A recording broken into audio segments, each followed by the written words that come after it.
Hello दोस्तों, मैं जतिन अग्रवाल स्वागत करता हूं आप सभी का अपने इस चैनल पर। आज हम बात करेंगे फॉरेस्ट एस्टर एवेन्यू फेज 2 के बारे में। इस प्रोजेक्ट का रिसेंटली रेरा रिसीव हुआ है और ये प्रोजेक्ट अब टीसीबी हरियाणा gov.in पर लाइव हो चुका है। इसकी बुकिंग कल यानी कि 21 जून से लाइव हो जाएगी सुबह 8 बजे। उसके बाद आप इस प्रोजेक्ट में अपनी एप्लीकेशन फिलअप कर सकते हैं। तो दोस्तों, काफी समय से मेरे पास बहुत मैसेज, बहुत डीएम्स, बहुत कॉल्स आ रही थी, बहुत सारे कस्टमर्स के अलग अलग सवाल हैं फॉरेस्ट एस्टर एवेन्यू को लेकर। तो मैंने सोचा मैं एक वीडियो ही बना देता हूँ कि सबके कॉल्स में ऑब्वियसली पिक नहीं कर पा रहा हूँ। ये वीडियो आप सभी के लिए है। इस वीडियो में मैंने टॉप 10 क्वेश्चंस लिए हैं जिसका मैं रिप्लाई इस वीडियो में 1 बाय 1 करूंगा। एंड लास्ट वाला क्वेश्चन सबसे इंपॉर्टेंट है, जो कि मेजॉरिटी ऑफ द बायर्स के लिए इंफॉर्मेटिव होगा, बेनिफिशियल होगा। आप इस वीडियो को एंड तक जरूर देखना, जिससे कि आपके सारे क्वेश्चंस के आपको आंसर मिल सकेंगे। First question, forest developer reliable है या नहीं? ये बहुत सारे कस्टमर्स का क्वेश्चन है जो कस्टमर्स इस बिल्डर को अच्छे से नहीं जानते हैं, जिन्होंने इस बिल्डर्स के पुराने प्रोजेक्ट नहीं देखे हैं। तो उन सभी का ये क्वेश्चन है कि बिल्डर रिलायबल है, डिलीवरी हमें टाइम पर मिल जाएगी या फिर डिले होने की पॉसिबिलिटीज हैं,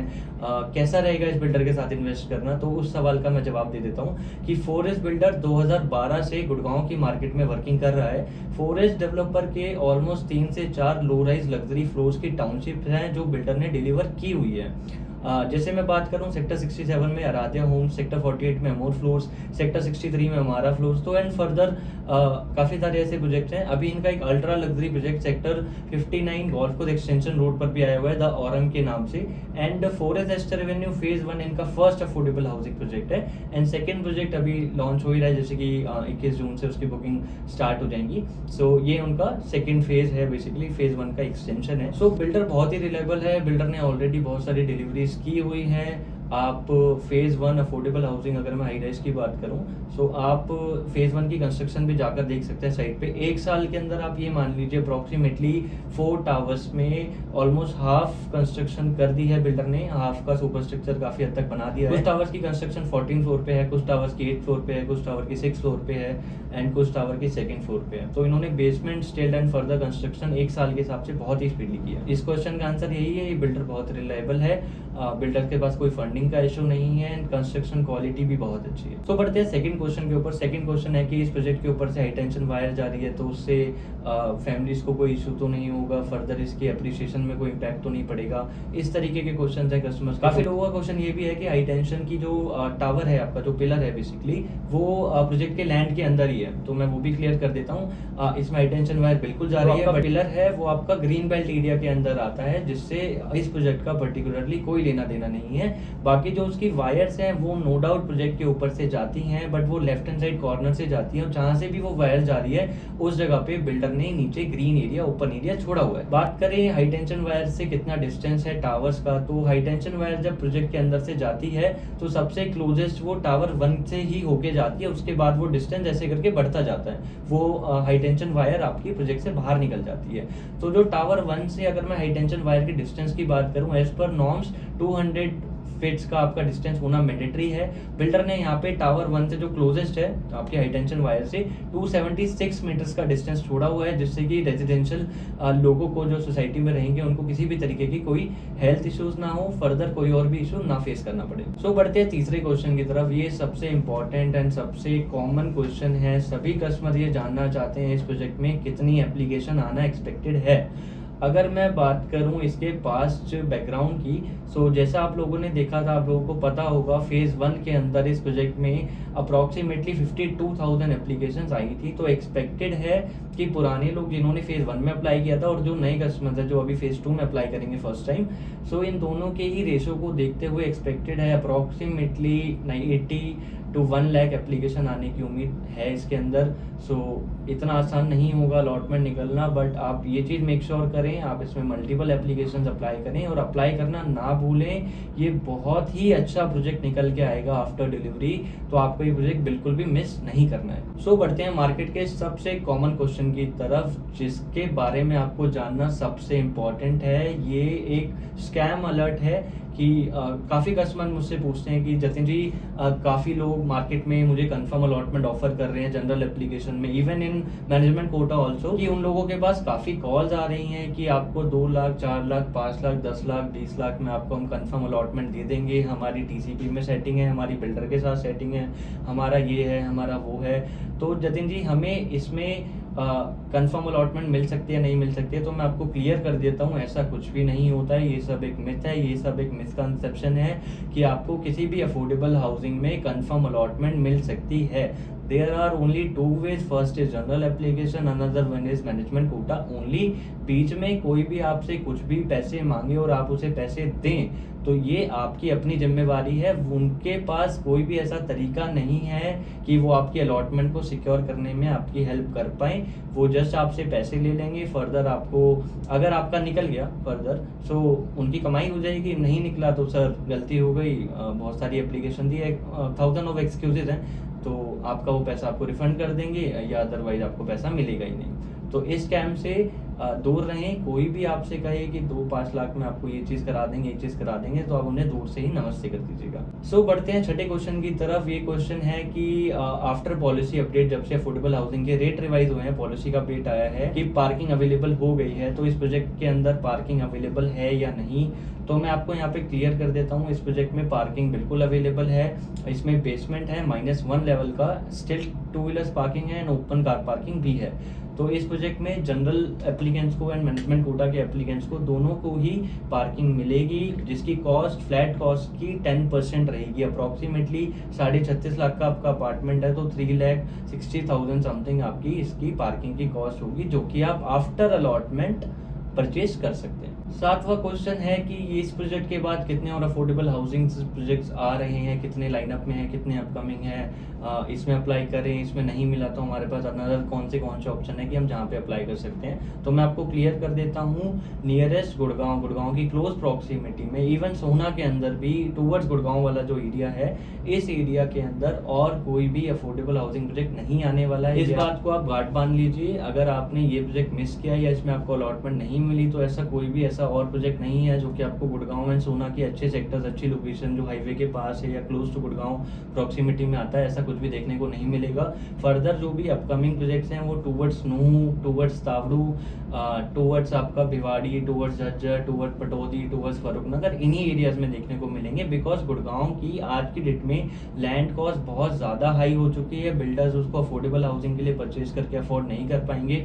इवन अगर आप देखो तो कंस्ट्रक्शन की कॉस्ट भी थोड़े ही टाइम में 20 से 25% बढ़ चुकी है। तो इसमें बहुत सारे रीजंस हैं, जैसे आप देख रहे हैं मिडल ईस्ट में भी क्या हालात चल रहे हैं, काफ़ी वॉर के सिनेरियोज हैं। इस वजह से भी इवन कंस्ट्रक्शन कॉस्ट काफ़ी महंगी होती जा रही है, बिकॉज ऑफ कि ऑयल अवेलेबल नहीं हो पा रहा है, इलेक्ट्रिसिटी इशूज़ हैं एंड फर्दर गैसेज सप्लाईज वगैरह हो गई। तो जो भी मिडल ईस्ट का भी केओस चल रहा है, इसी वजह से कंस्ट्रक्शन की कॉस्ट भी बहुत ज़्यादा बढ़ चुकी है, जो बिल्डर के लिए फीजेबल नहीं है अफोर्डेबल हाउसिंग में अपना प्रॉफिट निकालना या उस अमाउंट को रिकवर भी करना। तो इसीलिए इस गुड़गांव एंड सोहना के एरिया में और कोई अफोर्डेबल प्रोजेक्ट आने की उम्मीद नहीं है। जो भी प्रोजेक्ट्स न्यू लॉन्चेस होंगे वो आपके गुड़गांव से अप्रॉक्सीमेटली 60 to 70 किलोमीटर दूर ही होंगे। सो बढ़ते हैं 8वें क्वेश्चन की तरफ। बहुत सारी कस्टमर्स की क्वेरी आ रही है कि जतिन जी मैनेजमेंट कोटा क्या है, मैनेजमेंट कोटा में कैसे क्या चीज़ें हैं, मैनेजमेंट कोटा होता क्या है, इसमें लेने का बेनिफिट है या नहीं है। तो मैं बात कर लेता हूँ। इसमें basically total number of apartment जो फेज 2 में आए 792 हैं, जिसका 5% डेवलपर कोटा होता है, जिसे मैनेजमेंट कोटा के नाम से भी जानते हैं। तो अप्रॉक्सीमेटली 40 यूनिट्स हैं under management quota. Management quota के अंदर 2 लेआउट्स हैं, बेसिकली जो आपके जनरल वाले 2 लेआउट्स हैं, टाइप 1 एंड टाइप 2। सो दोनों में जो इंटरनल कारपेट एरिया जो उसका लेआउट है वो मैनेजमेंट कोटा में भी सिमिलर ही है। बेसिकली जो आपका कारपेट एरिया 645 स्क्वायर फीट और जो उसका लेआउट है जैसे वो बना हुआ है, वो दोनों जनरल एंड मैनेजमेंट कोटा में बिल्कुल एग्जैक्टली सेम है। जनरल के अंदर जैसे आपको 124 स्क्वायर फीट की बालकनी देखने को मिलती है एंड 178 स्क्वायर फीट की बालकनी देखने को मिलती है, वैसे ही मैनेजमेंट कोटा के अंदर आपको 480 स्क्वायर फीट की बालकनी एंड 592 स्क्वायर फीट की बालकनी देखने को मिलती है, जिसमें अप्रॉक्सीमेटली 1237 स्क्वायर फीट आपको बड़े वाले लेआउट में आपका बिल्टअप एरिया जो आपका यूजेबल एरिया होता है, कारपेट प्लस बालकनी, वो एरिया आपको देखने को मिलता है। सो मैनेजमेंट कोटा लेने में ऑब्वियसली बेनिफिट है, उसका एप्रिसिएशन उसके अकॉर्डिंगली होगा, बिकॉज आपको उसमें डेडिकेटेड फर्स्ट फ्लोर मिलता है। सारी मैनेजमेंट कोटा की जितनी भी यूनिट्स हैं 40 यूनिट्स हैं, 5 टावर्स हैं, एक फ्लोर पे 8 अपार्टमेंट्स होते हैं, तो जितना भी फर्स्ट फ्लोर है वो सारा मैनेजमेंट कोटा ही है। इसमें आपको आप यूनिट चूज नहीं कर सकते हैं स्पेसिफिकली, आप अपना फ्लैट नंबर, फेसिंग टावर ये आप चूज़ नहीं कर सकते हैं, वो रैंडम ड्रॉ बेस्ड ही होता है, क्योंकि अफोर्डेबल हाउसिंग में ड्रॉ से ही सारी चीज़ें निकलती हैं, उसके बिना वो डायरेक्टली देना अलाउड ही नहीं है बेसिकली एज़ पर पॉलिसीज़, ये अवेलेबल नहीं होती है चीज़ें। तो आप भर सकते हो, ऑब्वियसली आपको मैनेजमेंट कोटा में चीज़ें मिल जाएंगी, आपको बड़ा साइज़ मिलेगा, आपको डेडिकेटेड लोअर फ्लोर मिलेगी, तो ये बहुत ही अच्छा इन्वेस्टमेंट का ऑप्शन है, क्योंकि आपको चीज़ें सिक्योर्ड मिलती हैं। फर्दर आप जनरल में जाएंगे तो जनरल में आप भी जानते हैं कि कितनी ज़्यादा एप्लीकेशन आने की उम्मीद है, ये प्रोजेक्ट बहुत डिमांडिंग है, सभी लोग इसमें मल्टीपल एप्लीकेशंस अप्लाई करेंगे। तो बढ़ते हैं अपने 9वें क्वेश्चन की तरफ। ये भी एक काफ़ी इंटरेस्टिंग क्वेश्चन है, इवन मुझे भी अच्छा लगा सुन के कि इस प्रोजेक्ट में ही आज तक इस प्रोजेक्ट में ही इतनी सारी amenities, car parking, bang on सोना रोड की लोकेशन, कोई अफोर्डेबल हाउसिंग इतना अच्छा कैसे हो सकता है। सो मैं इसका जवाब दे देता हूँ आपको। तो बेसिकली इसका रीज़न ये है कि ये फर्स्ट अफोर्डेबल हाउसिंग है फोरेस्ट बिल्डर का, जो कि एक हाई राइज है। ऑब्वियसली इन्होंने बैकग्राउंड में अपने लो राइज काफ़ी सारे प्रोजेक्ट बना रखे हैं, तो एज अ हाई राइज जो कंस्ट्रक्शन है, बिल्डर ये चाहता है कि ये as a landmark project develop होकर निकले फॉरेस्ट डेवलपर्स के लिए। इसीलिए ये लोग इस प्रोजेक्ट को इतना अच्छा बनाने की कोशिश कर रहे हैं। इतनी अच्छी लोकेशन में अफोर्डेबल आना, ऑन हाईवे की लोकेशन में, मतलब आप ये मान लो कि गुड़गांव एंड सोना जैसी जितने भी अफोर्डेबल हाउसिंग प्रोजेक्ट्स आए हैं, यहाँ पे सिर्फ 3 से 4 ही ऐसे अफोर्डेबल हाउसिंग प्रोजेक्ट हैं जो किसी मेजर हाईवे के ऊपर ऑन रोड हैं अवेलेबल। जैसे सिग्नेचर का सेरेनाज, पिरामिड का अर्बन हो गया सेक्टर 67 में, या फिर आप इसकी बात कर लीजिए फॉरेस्ट एस्टर एवेन्यू की। तो ये कुछ ही प्रोजेक्ट्स हैं जो इतनी अच्छी लैंड पार्सल पर ऑन हाईवे की लोकेशन पर बेसिकली लोकेटेड हैं।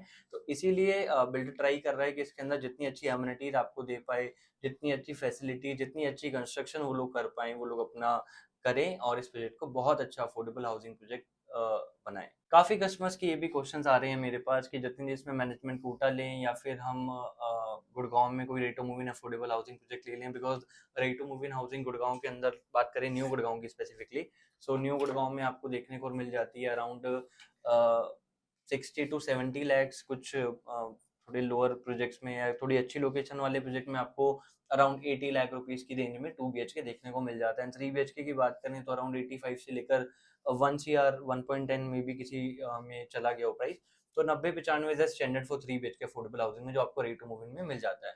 तो वो लें या फिर हम इसका मैनेजमेंट कोटा लें। तो देखिए बहुत सिंपल सा पॉइंट है मेरा कहने का कि वो ready to move in projects हैं, उनके अंदर जो उनका एप्रिसिएशन होना था वो काफ़ी हद तक हो चुका है। अब नेक्स्ट 2-3 ईयर्स के अंदर उसमें एप्रिसिएशन होगा, नो डाउट बिल्कुल होगा, बट बहुत ज़्यादा एक्सपेक्ट करने की ज़रूरत नहीं है, बहुत ज़्यादा एप्रिशिएट नहीं होगा, ऑलरेडी वो एप्रिशिएट कर चुका है। अब बात करें न्यू लॉन्च के अंदर, जैसे फॉरेस्ट एस्टर एवेन्यू फेज 2 हो गया, इसमें मैनेजमेंट कोटा जो हम बड़ा स्पेस ले रहे हैं बेसिकली, जो बड़ी यूनिट है विद बिग बालकनी साइज, सो इससे आप कंपेयर नहीं कर पाओगे, क्योंकि इसके अंदर जो आपको चीज़ें मिलती हैं, जो आपको इवन जो साइजेस मिलते हैं, ऑब्वियसली वो अंडर कंस्ट्रक्शन प्रॉपर्टी है, और ये ऑन हाईवे की होने की वजह से बहुत प्राइम बन जाती है। एक्चुअली अगर आप लैंड की कॉस्ट ही देख लो ना, तो इस प्रोजेक्ट की लैंड की कॉस्ट बहुत हाई है आज की डेट में, नो डाउट इन्होंने पहले परचेज की होगी अकॉर्डिंगली। सो ऑब्वियसली इसमें बहुत ज़्यादा पोटेंशियल है। अभी ये थोड़ा सा आपका new launch kind of under construction property है, जो कि आपको नेक्स्ट 3 ईयर्स या 3.5 ईयर्स या 4 years max to max up to, आपको फेज 2 एंड फेज 1 दोनों की कंस्ट्रक्शन चल रही है। दोनों की पोजीशन आपको एक साथ देखने को मिलेगी as per hour discussion with builder, कि ये प्रोजेक्ट हम एक साथ डिलीवर करने का ट्राई करेंगे, और जितने शॉर्ट टर्म में हो पाएगा, लेट्स सपोज 3 ईयर्स 3.5 ईयर्स, जितना जल्दी हो पाए हम इसको डिलीवर करने का पूरी तरीके से अपनी तरफ से कोशिश करें। सेकंड बात है एमेनिटीज आपको जो पुराने प्रोजेक्ट हैं जो अब रेट टू मूव इन हो चुके हैं, बिकॉज एज पर पॉलिसी, जैसे जैसे पॉलिसी अपग्रेड होती गई है वैसे वैसे चीज़ें भी एडवांस होती गई है अफोर्डेबल हाउसिंग में। पहले आपको अफोर्डेबल हाउसिंग में बहुत छोटे साइजेस देखने को मिलते थे, ठीक है, उसके बाद गवर्नमेंट ने उस चीज़ को समझा कि साइजेस बहुत कॉम्पैक्ट हो गए हैं, तो लोगों को लिविंग के लिए थोड़ा सा बड़ा स्पेस चाहिए। एग्जांपल के लिए पहले 2 BHK आपका 450 स्क्वायर फीट कारपेट एरिया होता था, उसके बाद 2 BHK के अंदर कोई रिस्ट्रिक्शन नहीं है, जितना 3 BHK का मैक्सिमम साइज है इतने में 2 BHK भी बनाया जा सकता है। तो अगेन साइज की जो अवेलेबिलिटी थी, जो अलाउंस थी, वो थोड़ा बढ़ा दी गई। उसके बाद कुछ एमिनिटीज को लेकर स्पेसेस चीज़ें बढ़ाई गई, थोड़ा ओपन स्पेस और ज़्यादा देने का ट्राई किया गया, ग्रीनरी दी गई। IGBC जो आपने सुना होगा, Indian green building council, so basically जो ग्रीन सर्टिफिकेट होता है उसको भी मैंडेटरी कर दिया गया अफोर्डेबल हाउसिंग में कि आपको वो भी लेना होता है, ठीक है। तो अकॉर्डिंगली टाइम के साथ साथ प्रोजेक्ट्स में एमिनिटीज बढ़ती गई। अब जैसे आप लेटेस्ट देख रहे हो कि पुराने अफोर्डेबल हाउसिंग में किसी में भी, आप गुड़गांव में किसी भी अफोर्डेबल हाउसिंग में आज जाके देखिए किसी भी प्रोजेक्ट में प्रॉपरली कार पार्किंग अवेलेबल है ही नहीं, लोगों को अपनी गाड़ी प्रोजेक्ट से बाहर ही लगानी पड़ती है। तो ये भी पॉलिसी में अपडेट आया कि आपको पार्किंग देना मैंडेटरी है हर अफोर्डेबल फ्लैट्स के साथ। तो वही है, अभी जैसे नीचे धीरे धीरे चीज़ें बढ़ती जा रही हैं, वैसे ही गवर्नमेंट भी उसको समझ रही है, कस्टमर्स की प्रॉब्लम्स को जो अफोर्डेबल हाउसिंग में होती है, तो उसको धीरे धीरे रिजॉल्व किया जा रहा है। तो इसमें बहुत सारी एमिनिटीज़ है। इवन आपको क्लब हाउस कह लीजिए, कम्युनिटी हॉल कह लीजिए, उसको भी अच्छे से डेवलप करके दिया जाएगा, क्योंकि नॉर्मली आपको कम्युनिटी हॉल एम्पटी मिलता है, एक हॉल टाइप ऑफ मिलता है जिसको आप अपने अकॉर्डिंगली यूटिलाइज कर सकते हो। यहाँ पे बिल्डर ट्राई करेगा कि आपको उसके अंदर कुछ अच्छा ही करके दे। इसके बाद आप देखें, जैसे कि इस प्रोजेक्ट के अंदर आपको प्रॉपर पार्किंग अवेलेबल मिलती है। इस प्रोजेक्ट में आपको बेसमेंट देखने को मिलता है, स्टिल्ट कार पार्किंग है, ओपन कार पार्किंग है। तो बहुत सारे ऐसे स्पेस हैं प्रोजेक्ट के अंदर, अगर पर्टिकुलरली देखा जाए, क्योंकि इसके जो रोड साइड कमर्शियल है उसमें भी बेसमेंट है। इसके कमर्शियल के बाहर आप देखोगे 3 साइड से बेसिकली ये जो लैंड पार्सल है, फर्स्ट सोना रोड से कनेक्टेड है। राइट हैंड साइड से अगर आप देखोगे तो 30 मीटर की रोड जाती है, जिसमें 12-12 मीटर की सर्विस लेन, उस रोड से भी प्रोजेक्ट की एक्सेस है, और पीछे एक 24 मीटर की प्रपोज रोड है, उससे भी प्रोजेक्ट की कनेक्टिविटी है। तो बेसिकली 3 साइड ओपन आप इसको लैंड कह सकते हो। वैसे 2 साइड है, बट थर्ड कनेक्टिविटी भी है, तो 3 साइड से कनेक्टिविटी मिलती है। तो सब जगह पे आपको ओपन स्पेसेस पार्किंग के लिए, विजिटर पार्किंग कह लीजिए, आप उसे ओपन पार्किंग कह लीजिए, काफी सारा स्पेस दिया गया है। तो पार्किंग सबसे बड़ा प्लस पॉइंट है अफोर्डेबल हाउसिंग प्रोजेक्ट के लिए।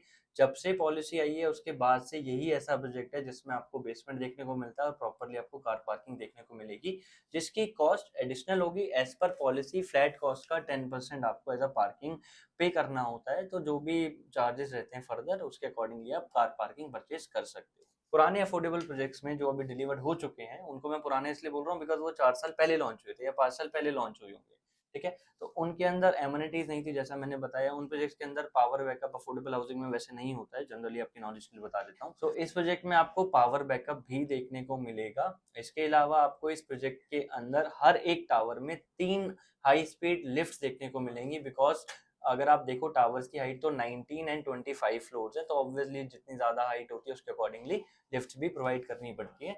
तो नॉर्मल अफोर्डेबल में 2 लिफ्ट होती हैं, एक आपकी पब्लिक लिफ्ट, एक आपकी सर्विस लिफ्ट। इसमें आपको 2 नॉर्मल लिफ्ट देखने को मिलेंगी विद हाई स्पीड, और ऑब्वियसली थोड़ी बड़ी लिफ्ट होंगी, एंड एक आपको सर्विस लिफ्ट देखने को मिलेगी जो कि अफोर्डेबल हाउसिंग में जल्दी से नहीं अवेलेबल है। जो लोग कहते हैं कि रेडी टू मूव इन हमें ले लेना चाहिए, देखिए रेडी टू मूव इन जो आपकी प्रोजेक्ट है, ठीक है, आप नो डाउट उसके अंदर ले सकते हो। आपको वहाँ पे पार्किंग नहीं मिलती है, उसके अलावा आपको वहाँ पे एमिनिटीज नहीं मिलती है, बिकॉज ऑब्वियसली वो पुराने प्रोजेक्ट है। अगेन उसमें पावर बैकअप नहीं होगा, उसके अंदर क्लब टाइप एमिनिटीज फीचर्स नहीं होंगे, और सबसे बड़ा इंपॉर्टेंट पॉइंट, वो प्रोजेक्ट सेमी माइवन कंस्ट्रक्शन पर बने हुए हैं। जो पुराने प्रोजेक्ट थे आपको भी पता है, पहले ब्रिक से बनते थे, उसके बाद माइवन इंट्रोड्यूस हुआ, माइवन से बनने लग गए। उनकी जो इंटरनल जो आपकी वॉल्स होती हैं फ्लैट की, तो वो आपकी एच ब्रिक से बनी होती है। बट ये वाला प्रोजेक्ट जो एस्टर एवेन्यू है, फुल्ली माइवन शटरिंग से बना हुआ है।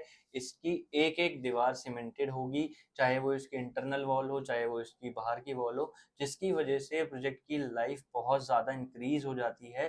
क्वालिटी में कोई इफेक्ट नहीं आता लॉन्ग टर्म के अकॉर्डिंगली, जैसे पेंट फेड हो जाता है, फर्दर चीज़ें हैं। तो कॉन्क्रीटेड होने की वजह से वो ज़्यादा रिलायबिलिटी वाइज अच्छा रहता है आप लोगों के लिए। तो ये सबसे बड़ा प्लस पॉइंट है इस प्रोजेक्ट के साथ। उसके अलावा देखिए, आपके पास ऑप्शन है, आप रेडी टू मूव लेना चाहते हैं आप ले सकते हैं। अगर हम कंपेयर करें ready to move in Gurgaon में जो भी प्रोजेक्ट्स हैं एंड इसके मैनेजमेंट कोटा को, तो आप देखेंगे कि उनके अंदर मैक्सिमम साइज आपको 645 कारपेट एरिया, जो कि स्टैंडर्ड है, अगेन इसमें भी उतना ही है, उनमें भी उतना ही मिलेगा अगर 3 BHK है तो, क्योंकि नॉर्मल ज्यादा 3 BHK के मार्केट में ऑप्शन अवेलेबल नहीं है सीरियसली। आपको मेजोरिटी 2 BHK के प्रोजेक्ट्स ही मिलेंगे जो आज की डेट में ready to move in affordable housing में हो चुके हैं, जिनमें ज्यादा नंबर्स 2 BHK का ही होगा, क्योंकि 3 BHK की रिक्वायरमेंट टाइम के साथ बढ़ी है, तो इसीलिए अब 3 BHK भी आने लग गया, 3 BHK ही आने लग गया, एक्चुअली 2 BHK बहुत कम हो गया। इस प्रोजेक्ट में आपको जो साइज देखने को मिलता है, लेट सपोज मैं एक मैनेजमेंट के टाइप की बात कर लेता हूँ, 645 square feet carpet area plus 592 square feet की बालकनी, यानी कि अप्रोक्सीमेटली 600 स्क्वायर फीट की balcony with 645 square feet of your carpet area. तो अगर इनको प्लस करते हैं हम, तो इसका जो बिल्टअप एरिया है वो होता है 1237 स्क्वायर फीट, जो कि अफोर्डेबल में मिलना नेक्स्ट टू इम्पॉसिबल है।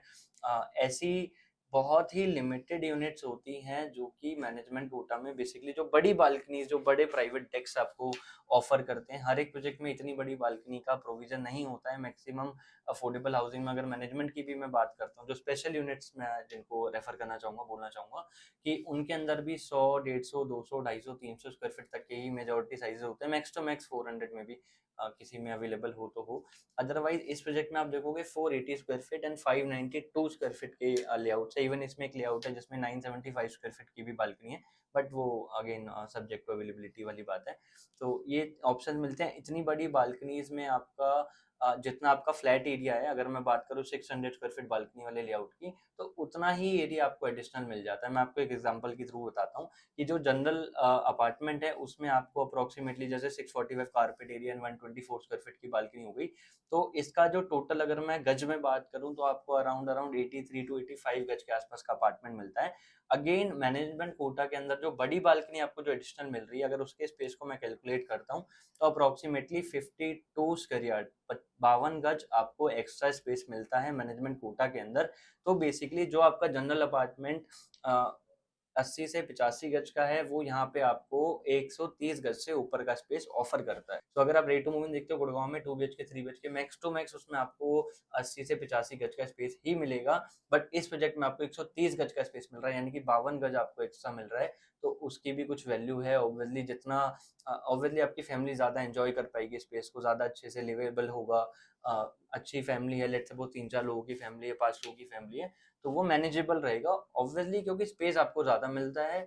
मैनेजमेंट कोटा के अंदर जो बड़ी बालकनी है उसके भी बहुत सारे ऐसे प्रोविजंस हैं कि आप उसको कैसे कवर कर सकते हो या फिर क्या हम उसके अंदर एडिशनल कर सकते हैं। उसके लिए आप मुझे कॉल कर लीजिएगा। मैनेजमेंट से रिलेटेड क्या अवेलेबिलिटी, क्या चीजें, वो सब मैं आपको ऑन कॉल बता दूंगा। बाकी अगेन मैं एक बात कहना चाहूंगा, किसी भी कंफर्म अलॉटमेंट के फ्रॉड में मत फंसिएगा कि 2 लाख में कंफर्म दे देता हूँ जी, 5 लाख में, 10 लाख में। ना तो आपको वो पर्सन दिखेगा, ना आपका अमाउंट दिखेगा।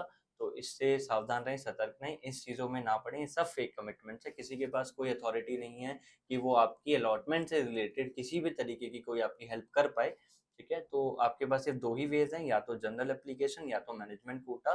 तो इस बात को याद रखिएगा। बाकी इस प्रोजेक्ट में अप्लाई करना हो, कोई इस प्रोजेक्ट की डिटेल हो, इस प्रोजेक्ट की मैनेजमेंट कोटा से रिलेटेड कोई क्वेरी हो, प्रोजेक्ट की साइट विजिट करनी हो, प्रोजेक्ट समझना हो, किसी भी तरीके की रिक्वायरमेंट हो आपको, या कुछ भी आपको असिस्टेंस चाहिए हो, फॉर्म फिल करना हो, या किसी भी और तरीके से मैं आपकी अगर मदद कर पाऊँ, तो आप नीचे दिए गए नंबर्स पे कॉल कीजिएगा और मैं कोशिश करूंगा मैं आप सभी के सवालों का जवाब दे पाऊँ। बाकी जो भी आपके सवाल रह गए हों वो कमेंट सेक्शन में डालना बिल्कुल ना भूलें। अपनी राय मुझे कमेंट के थ्रू ज़रूर बताएं। मैं कमेंट पढ़ता हूँ तो मुझे बहुत अच्छा लगता है। मुझे 2 चीज़ें एडिशनली समझ में आती हैं कि एक तो मुझे फीडबैक्स भी मिलते हैं इवन, और मुझे थोड़े से कुछ आइडियाज़ भी मिलते हैं कि हाँ, ये भी कस्टमर्स की प्रॉब्लम है, इसके ऊपर भी हम बात कर सकते हैं। तो वो थोड़ा खुल के निखर के बाहर आ पाए और आप लोगों को आपके क्वेश्चंस के जवाब मिल पाए। बाकी कोई भी आपकी क्वेरी हो, अगेन आप मुझे कॉल कीजिए नीचे दिए गए नंबर्स पे। धन्यवाद, थैंक यू सो मच।